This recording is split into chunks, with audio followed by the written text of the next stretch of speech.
Assalamu alaikum, hürmetli podpizçiler. Xorazm kanalının podpizçileri, bağımsızlar bu. Şu videolarımıza bir like'larını basmayınlar, koldan gelince podpizçi etmişsiniz de xuda qalasa bir mənfəətli, yaxşı video çıxarsa hərəkət qılamız bugün. Firmada iş badət tutdular, firmada iş var. Sağucu dediler, sağucu gerektir tutdular. Ya kim kızık bu adam boza. Telefon nömerlərini aytıb ötüb gedəmiz. Ekrandan yazıb qalıramız.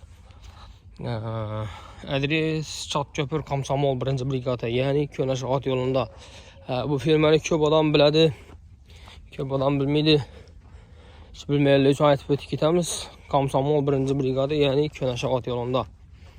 Telefonlaşıb gələ verəslər. Adresini aytdıq. Şəraitin içi donbasazlar, şəraiti acayip. Su var, gaz var, svet var. Duşu var, duş oy kabinası var. Banisi var yani. Su çağıdan aparatı var. Dersini kolda çıxara bilmişlər. Xon gələdi, xonunu ödab çıxıb daşıdı. Yani ders çıxardı, yani onun kenarı yok. Şu malını su çağıda yerində ders alınadı, boğana şu. Keyin, yenə nə olsun aytamız. Yeməm nədə bəlmidi. Ya qaltayıq, paltayıq bəlmidi. Motosikl var, muraviyə də bəllədi. Silos bellədi. Yine ne olsun aytamız. Aylıqını doğrusu aytmadılar. Aylıqını telefon klavyəsində gəlişəmizdədir. İşləb görgən bu sadədir. Bizə ilacı bu ağaçədə optini adamla gərəkdədir. İlacı bu ağaçədə sağucu gərəkdədir. Sağucu. Əgər xatın bolsa düm yaxşı tutdu. Xatın kişi, ayol kişi bolsa bola verədə tutdular. Pakizə bolsa bol da tutdular. Kim bolsa pakizə, akkuratlı yaşıdan adam bolsa bol da tutdular. Kuxnisi, yebiçə doncayı, yatar turar xanaları həmmə vəcibə cinli. Əbətlər doncayı, cinli, kuxniyəsə, cinli, yatar dontura doncayı, cinli bir xana bəllədi, tutdurar adama. Məsələn, ayları adam olsa, kətlərə xana bəllədi. Əgər yekkə adam olsa, kişilərə xana bəllədi. Xanasında ataplinlərə ötkən, qışlı günü iskına bağıb duradı, yazdığı günü ventilatorla yanıb duradı, ventilatoru bağ. Televizörü bağ, yenə nə olsa istək oladı ki.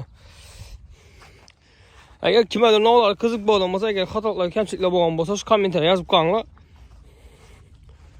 Şu xatatların kəmçiklərində doğrulab baramız. Həm satırlardan sığırla var, buğaz sığırla var, rasiski. Şu an amaç büt kitəmiz. Bunlara toluk məlumatını xuda qalsa geçik videoda çıxaramız bugün. Şu videolarımıza like'larını basıb patbiş hesabı hakkında 4-5 tane sığır var. İkisi buğaz, birisi kısır, ikisi kısır. 2 kısır, 4'sü var, 2 kısır, 2'si buğaz.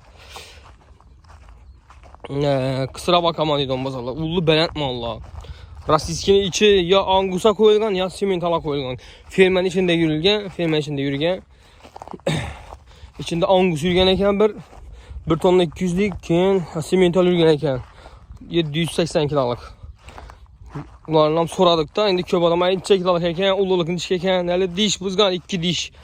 Simentalı küçüğü gene yani sığırın içinde. 7 ya 8 aylık buğaz dediler. Sütten çıkargan ekerler, bir ay oldu. Yine olarını aytamız. Puluna gəldən bolsaq 35 milyon som deyib tutduğunu. Bunu əgər aladan bolsaz da telefon klasla, telefon nömrəni aytamız o adamı özü bilən gətləşəsizlər. Bir son pullarınız gərək bir özü bilən doğru gəlsin özü bilən gətləşəsizlər. Ona barıb alıp getə verəsizlər. Bizə də reklamalarla xidmətlərim var. Reklama xidmətlərimiz neçik oladı? Əgər o yüzden mal satılan olsa, malı reklama qılıb verəmiz. Şu kanalımızda satılsa, ülkəyə satıldı. Dəb telefurasında köngüllərinizdən çıxan pulunu verəsizlər. Bizə planşason bəyində baytımız 200 min, 100 min, 300 min, 110 min farkı yok. Sən mənə rəhmət şöyle videomuz zəkirliyimiz xatatla, kəmçiklə var olsa, uzun sonra haqqımız, baddi eşkət duyğanlara həmmə sənə rəhmət.